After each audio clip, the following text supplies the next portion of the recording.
تو وہ کہانی بھی اسلام کی غربت کی یاد آتی ہے کہ جب احد کے اندر 70 شہیدوں کے لاشیں پڑے ہوئے ہیں تو حضرت صفیہ حضور کی پھپھی اپنے بھائی حمزہ کے لیے 2 چادریں لے کر کے کفن کی آتی ہے تو حضور علیہ السلام نے فرمایا کہ جس قبر میں حمزہ کو دفن کیا جائے اسی قبر میں مصعب بن عمیر کو بھی کفن دیا جائے اور دفن کیا جائے، اور کہا میرے چچا کے لیے اس کی جو بہن میری پھپھو جو 2 چادریں لے آئی ہے، کہا ایک چادر ہم مصعب بن عمیر کو دیں۔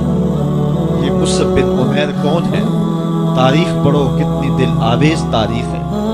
مکے میں ایک امیر ترین خاتون ہے جس کے بیٹے کا نام مصعب ہے، اور وہ اپنے بیٹے کو اتنا خوبصورت لباس پہناتی ہے اور اتنے خوبصورت خوشبو اور عطر اس کو لگاتی ہے کہ مصعب بن عمیر جن گلیوں سے گزرتے تھے دیر تک وہ گلیاں مہکتی رہتی تھی۔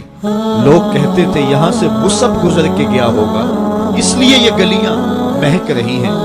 اچھا پھر مصعب پہ نظر پڑتی ہے میرے محمد عربی کی، تو مصعب بن عمیر حضور کی زلفوں کا اسیر ہو جاتا ہے۔ ماں کافرہ ہے، جب پتہ چلتا ہے تو اس کا لباس بھی چھین لیتی ہے، سہولتیں اور آسودگیاں بھی واپس لے لیتی ہے۔ پھر وہ وقت بھی آیا کہ مصعب بن عمیر حبشہ کی جانب ہجرت کر جاتے ہیں۔ مکے کے حالات کچھ تھوڑے سے خوشگوار نظر آئے تو وہ حبشہ سے واپس مکے جب پلٹے ان کے بدن پہ جو چادر تھی وہ جگہ جگہ سے پٹی ہوئی تھی۔ میرے آقا کریم علیہ السلام نے دیکھا تو حضور کی آنکھوں میں آنسو ٹپکنے لگے۔ کہا یہ وہی مصعب ہے جو اتنا خوش پوش نوجوان تھا کہ میں نے پورے مکے میں اس سے خوبصورت لباس پہننے والا کوئی دوسرا شخص نہیں دیکھا، اور آج میرے مصعب کو پہننے کے لیے جو چادر میسر ہے وہ بھی جگہ جگہ سے پھٹی ہوئی ہے۔ یہ اسلام کی غربت کی کہانی ہے، اور آج احد میں یہی مصعب بن عمیر شہید ہو جاتے ہیں اور ان کے لیے کفن بھی دستیاب نہیں ہے۔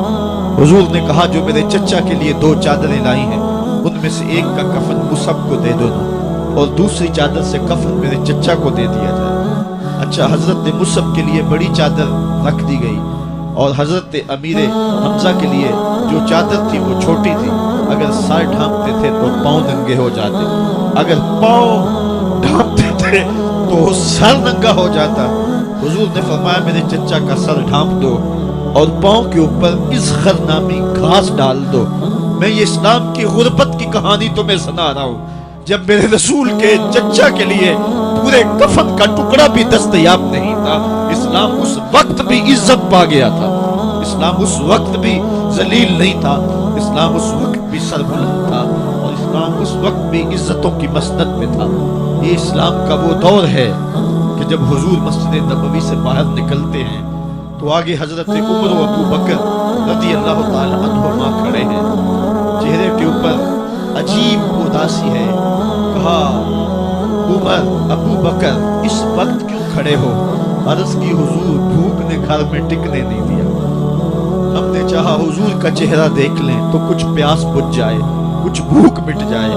حضور نے فرمایا میرا حال بھی یہی ہے، جس چیز نے تجھے گھروں سے نکالا ہے وہی چیز مجھے گھر سے نکال لائی ہے۔ چلتے ہوئے حضرت ابو ایوب انصاری کے گھر کے قریب سے گزرے،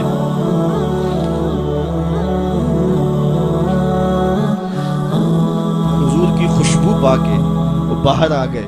عرض کی بندہ نواز آج میرے مہمان نہیں بنتے؟ حضور نے کہا تمہاری مرضی۔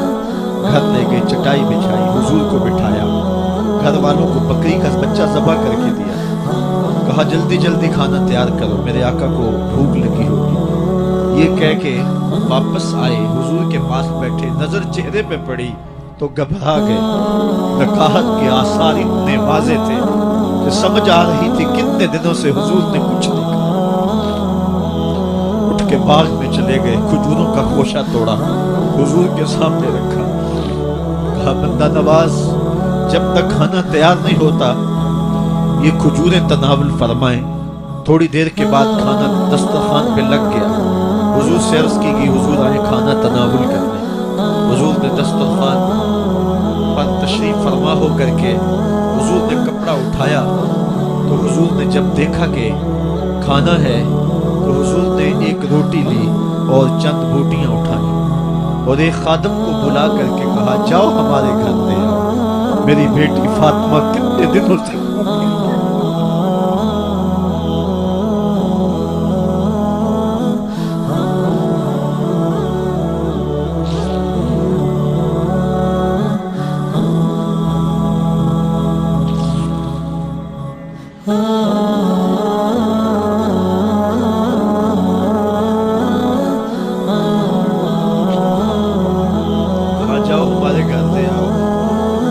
فاطمہ کتنے دنوں سے بھوکی بیٹھی ہوئی، مال کے کونین ہیں گو پاس کچھ رکھتے نہیں، دو جہاں کی نعمتیں ہیں ان کے خالی ہاتھ۔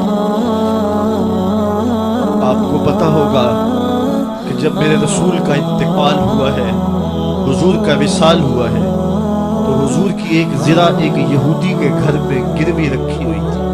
حضور نے زرہ رکھ کر کے اس سے قرض لیا ہوا تھا۔ یہ اسلام کی غربت کی کہانی ہے، اور پھر اللہ نے اسلام کو امارت کے رنگ بھی دیے۔ اور تمہیں کہانی سناؤں، حضرت عدی بن حاتم روایت کرتے ہیں، صحیح بخاری میں روایت ہے۔ یہ حاتم تائی کے بیٹے ہیں، کہتے ہیں میں حضور کی خدمت میں حاضر ہوا، ایک شخص آیا، کہنے لگا حضور غربت نے میرا برا حال کر دیا، اور اس نے شکایت کی غربت کی، پسماندگی کی، اور اپنی معاشی بدحالی کی۔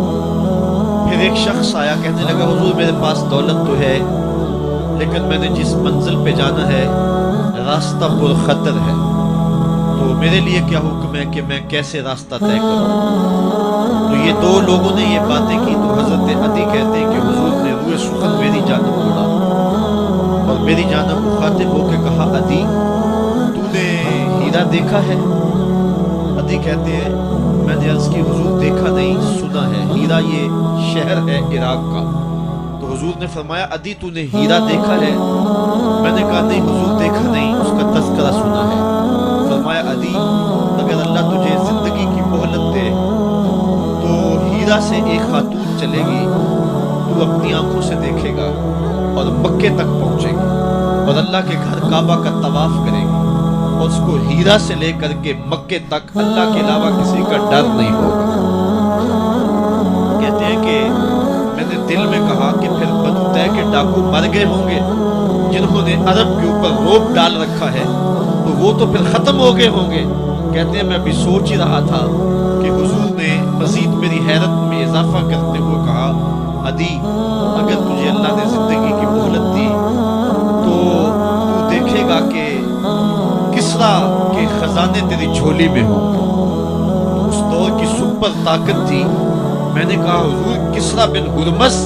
حضور نے فرمایا ہاں کسرا بن ہرمز۔ کہتے ہیں کہ حضور نے پھر فرمایا عدی اگر تو زندگی پائی تو وہ دن بھی دیکھے گا کہ ایک شخص زکوٰۃ کی رقم لے کر کے، زکوٰۃ کی چاندی لے کر کے، زکوٰۃ کا سونا لے کر کے نکلے گا اور اس کو کوئی زکوٰۃ کا مستحق ہی نہیں ملے گا۔ حضرت عدی بن حاتم کہتے ہیں کہ پھر میں نے وہ منظر اپنی آنکھوں سے دیکھا کہ ہیرا سے خاتون چلی اور مکے تک پہنچی، اور امن ایسا تھا کہ اس کو اللہ کے علاوہ کسی کا ڈر نہیں تھا۔ پھر وہ لمحے بھی میں نے دیکھے کہ کسرا بن ہرمز کے خزانے مسجد نبوی کے باہر پڑے ہوئے ہیں۔ تو کہتے ہیں تیسری چیز میں دیکھ نہ سکا، اور میں نے لوگوں کو کہا کہ یہ میں تو نہیں دیکھ سکا، میری شاید زندگی وفا نہ کرے، اور اگر تمہاری زندگی وفا کرے تو تم دیکھنا، میرے آقا نے جو فرمایا تھا دو باتیں تو پوری ہو گئی ہیں، اور تیسری بات تم دیکھ لو گے۔